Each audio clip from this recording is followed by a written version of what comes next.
चलिए आज हम डिस्कस करते हैं डिस्कवरी ऑफ इंडिया, नेहरू के बारे में। ये नोट्स हैं, पर स्टार्ट करते हैं। Special genius of our people. Jawaharlal Nehru's three classes, glimpses of a world history, and autobiography, and the discovery of India remain essential reading for anyone who wishes to understand the idea and personalities that have shaped India through the ages and molded the character and special genius of our people. Special genius.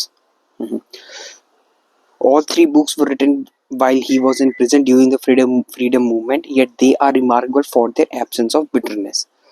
Nehru एक काफी poetic आदमी थे। Absence of bitterness, कड़वाहट से मुक्त, prison के बावजूद भी जो भी उनके साथ हुआ आगे डिस्कस करेंगे, बहुत कुछ है। This was characteristic of a pandit ji personality as well deep humanity and delightful joie de vivre which illuminate this pages. हमने देखा है कि जो आदमी, खासकर जो जो लोग मिडिल एजेस में होते हैं, वो काफ़ी सिनिकल और मतलब जैसे कि पता नहीं क्या डिसइल्यूजनमेंट आ गया हो। जो आइडियलिस्टिक व्यू पॉइंट जो उन्होंने अपने कॉलेज और करियर के दौरान बैठाए थे, वो सब क्लियर हो जाते हैं और फिर उन्हें इंसान की नेचर पता चलती है और फिर पता नहीं, उन्हें पता चलता है कि दुनिया इतनी अच्छी नहीं है और फिर एक बिटरनेस लेके बैठ जाते हैं। ऐसा नेहरू जी के साथ नहीं था। वो तो इंग्लैंड में पढ़े लिखे थे और आइडियलिस्टिक थे, लिबरल कल्चर में पले बड़े। अब यहाँ बताते हैं, तो written more than 50 years ago, ये 2004 एडिशन है। दीज बुक्स एड्रेस, अरे मैंने बताना भूल गया, ये बुक है discovery of India. These books address issues that remain vitally relevant today: the choices between non-violence and terrorism to attain political goals, the perilous politics of caste and religion, the struggle to conquer hunger, disease, and ignorance, and the importance of cultivating a scientific temper. Nehru ji ने science को बढ़ावा देने में काफ़ी योगदान, काफ़ी वो promote करते थे एक साइंटिफिक टेम्पर। आपने याद होगा, ये मतलब आज नेहरू जी होते और देखते कि रॉकेट लॉन्च से पहले नारियल फोड़ते हैं और भी इनकी अजीब तरीके जो हालात हैं इस देश के फिलहाल। खैर, साइंटिफिक तो बिल्कुल नहीं है, बिल्कुल नहीं।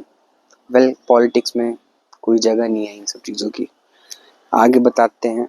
लेकिन नेहरू जी एक थे जो, मतलब हमारी एक फंडामेंटल ड्यूटी है भी है साइंटिफिक टेम्पर प्रमोट, कल्टिवेट करना खुद में, जो कि शायद ही इस देश में कोई लेना देना नहीं है ज़्यादातर मैसेस का। हैं लोग तो हमेशा होंगे, इतनी बड़ी जनसंख्या है। आगे बताते हैं। Women, but it was a privilege for me to live in close contact with men of outstanding ability and culture and a wide human outlook which even the passions of the movement did not obscure. ये नेहरू जी कह रहे हैं और उन्होंने बताया कि कैसे बता ही देते हैं। Among the classical languages were Sanskrit and Pali, Arabic and Persian. The modern languages were Hindu, Urdu, Bengali, Gujarati, and the only limitation was my own capacity to profit by it. जब वो jail में थे तो काफ़ी उन्हें तरह तरह के कल्चर्स के लोगों के साथ मिलना बैठना हुआ, और अगर वो जो ये डाइवर्सिटी थी, अगर उससे वो प्रॉफिट नहीं कर पाए, जो वैरायटी थी लोगों की, तरह तरह के कल्चर से के प्रिजनर्स थे, तो ये वो मानते हैं कि वो खुद ही की उनकी कमी थी कि वो प्रॉफिट नहीं कर पाए उससे। आगे यार, क्या थोड़ा और केयर चेंज करो। हाँ, प्रेजेंट की एक फायदा, he use these years, present में रहते वक्त, he use these years to read widely on Indian and world history and politics and to clarify his thoughts through writing. जब मैं एक बार प्रयागराज गया था आनंद भवन में, भाई जो उनकी लाइब्रेरी थी, मतलब इतनी वाइड, वो तो हम उनको एक वॉकिंग लाइब्रेरी कह सकते हैं। पता नहीं उन्हें सारी वो किताबें पढ़ी थी या नहीं, लेकिन मोटी मोटी ढेर सारी किताबें। मतलब अगर कोई ऐसा लीडर था हमारा, तो सच में वो लीडर कहलाने लायक था। अरे आज के तो जो कंटेम्प्रेरी लीडर्स है, कुछ है नहीं, कख नहीं है। जो पहले के जो फर्स्ट जनरेशन हमारे लीडर्स थे, क्लासिकल लीडर्स, मतलब उनका क्या कहना। नेहरू, गांधी, सरदार वल्लभ भाई पटेल, इन सब के सामने कंटेम्प्रेरी वाले जो जिनकी आप इतनी तारीफ करते हो, हाई ओपिनियन रखते हो, वो अगर आप जानोगे इनको तो शायद आप उतना ना रख पाओ। जब कुछ और बेटर मिल जाए ना, तो ये जो गुड है, गुड से बेटर पता चल जाता है कि क्या है आगे. And unlike some of his compatriots, he did not regard to delusive reassurance of ancient lines of blood or clouds of belief, invented memories of racial or religious solidarity. बाकी अपने जो नेहरू के साथ वाले थे उनके जैसा ना होके उन्होंने कभी ये नहीं कहा कि कभी ये एक मनगढ़ंत कहानी बनाने की कोशिश नहीं की कि इंडिया में हम सब एक ही ओरिजिन हैं रेशियली और रिलीजियसली. उन्होंने कभी डाइवर्सिटी को निग्लेक्ट करने की कोशिश नहीं की या झूठा दिखाने की कि नहीं नहीं हम एक ही हैं. नहीं भाई, हम एक नहीं है. सच यही है. अलग अलग रूप रंग हैं, भाषाएं हैं और ये सच है. मतलब आप तो एक कश्मीरी को खड़ा करो और एक साउथ इंडियन तमिलनाडु वाले को और पता नहीं चलेगा कि ये दोनों एक ही देश के हैं. ऐसा हालात है. आप गुजरातियों को खड़ा करो और नॉर्थ ईस्टर्न, मतलब इतनी वैरायटी ऑफ रेसेस. कभी कभी आप डाइवर्सिटी कह सकते हो, अच्छी चीज़ है, लेकिन सच बता रहा डाइवर्सिटी के साथ एक एक जो सेंस ऑफ बिलोंगिंगनेस है ना वो चली जाती है. नहीं लगता अपनापन. खैर वो अपनापन क्योंकि आप स्टेट में भी देख लो ना, महाराष्ट्र है तो खुद में बड़ा स्टेट है, यूपी है तो खुद में बड़ा स्टेट है. उनके हर एक डिस्ट्रिक्ट में इतनी वैरायटीज मिल जाएगी आपको, डिस्ट्रिक्ट के अंदर मिल जाएंगी. फिर इंटर डिस्ट्रिक्ट तो बात ही है कि नहीं. स्टेट खुद में एक कंट्री जितना बड़ा है. मतलब डाइवर्सिटी इतनी डीपली एम्बॉडीड है हमारी कंट्री में, बल्कि हमारी कंट्री में कहना गलत होगा, हर जगह है ये. 10-10 किलोमीटर पे चीज़ें चेंज होती रहती हैं तो क्या ही कहना. The discovery of India was not in fact the book that Nehru had originally intended to write. An autobiography published in 1936 had been an unexpected success, securing for Nehru a worldwide reputation as a charismatic leader with a gifted pen, a youthful firebrand at once impassioned and refined. कहना क्या है. और what was needed was a self-help book for a startup nation. वाह, discovery of India. खैर नेहरू ने लिखना था एक सेल्फ हेल्प बुक. शायद से लिखे हैं उन्होंने, उनकी इतनी सारी बुक्स हैं. It is not a work of original historical scholarship. It is an act of political and literary imagination. इस बुक के बारे में ये जो कह रहे हैं. Political action would henceforth display his writings as his means of changing the world. पर काफ़ी सारे पॉलिटिकल रिवॉल्यूशंस हुए हैं वो लिखने की वजह से हुए हैं, बुक्स की वजह से हुए हैं. हम उनके रोल को डिनाई नहीं कर सकते. For Nehru's book contained a vision at once too complex and subtle, as well too riven with self-questioning to lend itself to an ideology of state. बेशक. आप जब कोई पॉलिटिकल आप कभी पॉलिटिक्स में हो तो कभी भी सच से कुछ खास लेना देना आपका होता नहीं है. सच पहाड़ में जाए. आपको यूजफुल बिलीव्स, क्योंकि आप एक नेशन खड़ा कर रहे हो तो लोगों को विश्वास दिलाना होता है, इकट्ठा करना होता है. सच से कोई लेना देना नहीं होता. हम इंडो आर्यंस हैं, हम ये हैं, एक ही पता नहीं सेजस के वंशज हैं. सब बहाने हैं.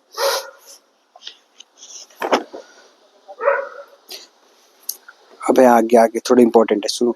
इन इक्वल मेजर दो ही अर्ज self criticism on his compatriots, especially of those aspects of their Indian past that stifled forward movement, the aspect that fossilized the social order into oppressive hierarchies of caste and extinguished curiosity and creativity. भाई ये देश तो जानना ही चाहता है. हम इस बात पे हमें एग्री करना होगा. और आप एग्री करते हो नहीं पता नहीं, लेकिन कुछ कल्चर्स ज़्यादा क्रिएटिव होते हैं, ज़्यादा इनोवेटिव होते हैं, ज़्यादा क्यूरियस होते हैं. ब्रिटिशर्स वाइट मैन का रूल पूरी दुनिया पे अगर एक चीज़ से एक्सप्लेन किया जाए तो वो है उनकी एक trait of exploration, of curiosity. उन्होंने हमारे जितना इतना स्टूपिड सा नोशन नहीं था कि हम समुद्र में जाएंगे तो हमारा धर्म भ्रष्ट हो जाएगा. आपको पता होना चाहिए कि जब गांधी जी एजुकेशन के लिए इंग्लैंड जाने वाले थे तब उन्हें बनिया कम्युनिटी से निकाल दिया गया था. क्या कहते हैं, एक्स कम्युनिकेशन. सिर्फ इसलिए क्योंकि भैया तुम समुद्र पार करके जा रहे हो। ये सिर्फ इसके लिए नहीं, सिर्फ गांधी जी के साथ नहीं, भारतीय फौजियों के साथ भी था कि भैया तुम विदेश जा रहे हो, तुम्हारा धर्म भ्रष्ट हो जाएगा। मतलब ये क्या है, दूसरे के घर के पानी मत पियो, दूसरे जाति से इतना, दूसरे स्टेट से इतना। एक चीज अलग होती है कि बाबा कोई बंगाली है या कोई पंजाबी है तो अपने बंगाली और पंजाबियों के साथ मिलकर रहने में उन्हें अच्छा महसूस होता है। लेकिन ये पूरा उल्टा है कि नहीं नहीं उनसे मिलना ही नहीं है, ठीक खराब लोग हैं, हम सुपीरियर हैं। सुपीरियर हैं या नहीं, बस ये जैसा अगर आप इवोल्यूशनरी साइकोलॉजी में पढ़ोगे तो आपको पता चलेगा कि हर एक ट्राइब अपना कल्चर और अपने हैबिट्स और ट्रीट्स प्रिजर्व रखने के लिए ऐसे नोशंस क्रिएट करता है, ऐसे बिलीव्स क्रिएट करता है कि ना आपको अपने ही लोगों से, अपनी ही जाति धर्म और अपने ही रूप रंग वाले से मिलना है और बाकियों को छक मारना है। आगे fossilize the social order, ये वाला the expect that fossilize the social order into oppressive hierarchies of caste। खासकर कुछ नेता थे जो कंजर्वेटिव्स थे, reactionary classes, oppressive hierarchies of caste. कुछ लोग चाहते हैं भैया जो जिसको फायदा मिल रहा है कास्ट हायरार्ची से या फिर जो भी है, तभी कंजर्वेटिव्स होते कौन है, जो कंजर्व करना चाहते हैं प्रेजेंट सोशल ऑर्डर्स को। और जो आपके लेफ्ट वाले हो गए लेफ्टिस्ट्स ने उस ऑर्डर से, हर कोई अपना अपना इंटरेस्ट देख रहा होता है। जिसको ऑर्डर से प्रेजेंट सोशल कंडीशन से फायदा नहीं मिल रहा वो चेंजेस चाहता है, और जिसको मिल रहा है वो चेंज के अगेंस्ट है, और वो बोलेगा कि भैया ऑर्डर इतनी प्रीशियस चीज है कि आप उसे डिस्ट्रॉय करना सही बिल्कुल नहीं है। खैर आगे बढ़ते हैं। His conception of India's history, a coherent narrative containing and driven by the conflicting internal logics of accommodation and oppression, was innovative and intellectually acute. अब एक कोट है, This high imperial ideology is briefly encapsulated in one of Churchill's famous slides that India had no more claim to be considered a country than did the equator। Winston Churchill को तो Indian से अलग ही चिढ़ थी। और अब देखो इनकी बात देखो, छोड़ो उनकी आदमी पे, जो कह रहे हैं that India had no more claim to being considered a country than did the equator। बात में दम है, लेकिन ये सिर्फ डाइवर्सिटी का है तो आप डाइवर्सिटी कहाँ नहीं है, बस इंडिया में थोड़ी क्या बल्कि बहुत बहुत ज़्यादा है कंपेरेटिवली। आप मान सकते हो, आप बोलते हो कि इंडिया डेवलप्ड नहीं है, कंप्लेन करते हो कि रिच नहीं है, प्रॉस्परस नहीं है। अरे इंडिया है खुद में, अभी भी इसकी एग्जिस्टेंस, इंडिया जैसी कोई चीज़ एग्जिस्ट कर रही है वो खुद में एक एक्म्प्लिशमेंट है। वरना अभी तक ये टिक रहा है। अभी तो लोगों ने उम्मीद कर रहे थे इंटेलेक्चुअल्स, यूरोपियन इंटेलेक्चुअल्स की, ये टूट जाएगा, डिसइंटीग्रेट हो जाएगा। जिस तरह की डाइवर्सिटी है, गरीब है, डेमोक्रेटिक है, भैया डेमोगॉग का आना है। खैर बहुत ही अजीब फेज है। पहला एक गरीब डेमोक्रेटिक कंट्री है जो टिक गया, वरना टोटलिटेरियनिज्म ऐसे देशों का भविष्य होता है। His prison reading was eclectic based on books supplied to him mainly by friends and relatives। आगे कुछ इम्पोर्टेंट है लिटरेचर प्रेमियों के लिए। Apart from works on India's history, archaeology and philosophy, many of which he prefers in his texts, Nehru also read widely in literature and philosophy, the Greek tragedies, Plato, Spinoza, Thoreau, Nietzsche, Mein Kampf, Sri Aurobindo, George Bernard Shaw, Lin Yutang, Proust, all passed across his desk। भाई इसके लिए तो clapping होनी चाहिए, इतना literature lover, कमाल। और भी कुछ, इतना वेल रीड जेंटलमैन हमारा लीडर था, आपको गर्व होना चाहिए। और आप अभी अपनी देख लो, अभी कौन से जिस तरीके के लीडर है बता लो, कुछ खड़े नहीं होते उनके सामने। For instance, the influence of Henry Bergson, a copy of whose creative evolution he was able to secure, appear in Nehru's view of India's history as one of creative assimilation। आगे different historic in noticing such variation among civilizations, Nehru was proposing not a relativist vision but rather a universalist one. Different historical experiences could be incorporated into a larger single story of the advanced human freedom as a movement toward both freedom of the mind and social existence. आपको पता है कि social existence या society, अगर society सच में अगर civilisation की progress के लिए कोई रिस्पॉन्सिबल है तो सोसाइटी, हमारा कोऑपरेशन करना एक दूसरे के साथ, वो ही सबसे बड़ा फैक्टर है। लेकिन सोसाइटी का सबसे बड़ा थ्रेट किसको है? वो है इंडिविजुअल को, इंडिविजुअल फ्रीडम को। मार्टिडम, देश के लिए मर जाओ, कौम के लिए मर जाओ। सच में मैं तो डरता भी हूँ। कुछ सेंस है इस बात में? ये पूरे ना हर एक आदमी एक सेल की तरह है जो मिल के पूरा, जो इकट्ठा होके टिश्यू बनाते हैं। जैसे आपने बायोलॉजी में अपनी बॉडी में देखा होगा, सेल्स इकट्ठा होते हैं, फिर टिश्यू से ऑर्गन, ऑर्गन से ऑर्गन सिस्टम, फिर ऑर्गेनिज्म। वैसे ही इंडिविजुअल्स मिल के एक एक कम्युनिटी बनाते हैं, कास्ट बनाते हैं, फिर एक छोटा सा डिस्ट्रिक्ट बना लें, फिर स्टेट, फिर एक पूरी कंट्री। फिर इस इंडिविजुअल की सेक्रीफाइस करना कहाँ कहाँ तक रहेगा? सच बताऊं तो हमेशा गरीब इंडिविजुअल सेक्रीफाइस होते हैं सोल्जर्स की फॉर्म में, वही सच है।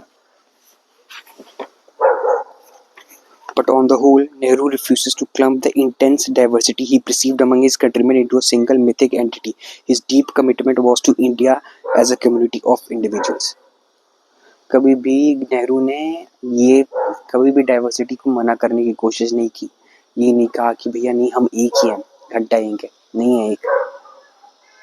अलग अलग रूप रंग, इतनी डाइवर्सिटी है, विविधता है कि नहीं मन करता भाई, नहीं है कंट्री। ये इंडिविजुअल्स का है, जो करना है करो, आज़ादी है। हर एक आदमी खुद में एक यूनिवर्स है,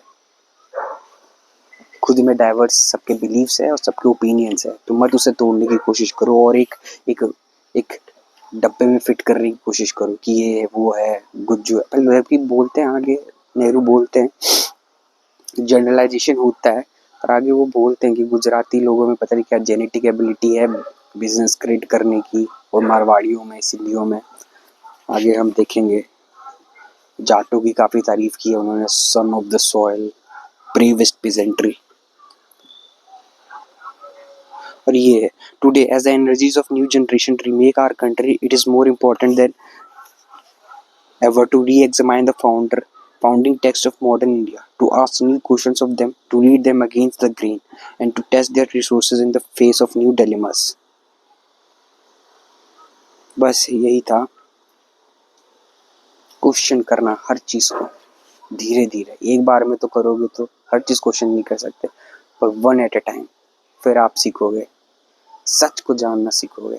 और ये जो हवाई बातें हैं, देशभक्ति और ये नॉनसेंस, उसको ओवरकम कर पाओगे और आप समझ पाओगे कि एक सोशल ऑर्गेनिज्म से पहले हम एक एनिमल हैं। Biology always Trump's over social entities and identities.